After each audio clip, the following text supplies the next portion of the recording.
A return trip to Mecca, payment of the funeral, and a couple of sacks of rice and food hamper. That's what the Thai authorities and army offered Jaywara NAESA as compensation for his son's death. In May 2010, the military arrested Sulaiman as a suspected insurgent. 1 week later, the 25-year-old construction worker was dead. The army claims he hanged himself. His parents say he was tortured, perhaps to death. Photos taken by a local NGO appear to show signs of torture: wounds to Sulaiman's back and neck, bleeding from his genitals, and black marks covering his body.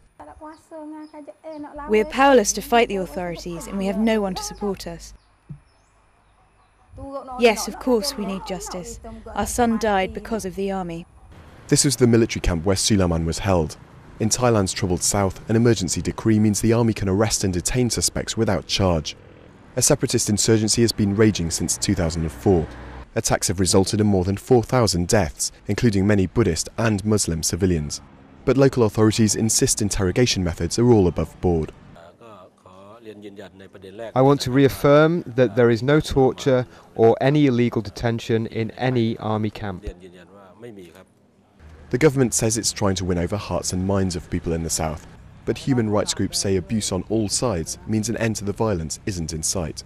In the south, there is a cycle of violence and impunity coming from both sides. Both insurgent and security forces are feeding into this cycle. An investigation into Sulaiman's death, and eventually punishment if any officers are found guilty of abuse, wouldn't solve the South's problems. But it might help break the cycle of violence and be a step towards rebuilding trust between all sides.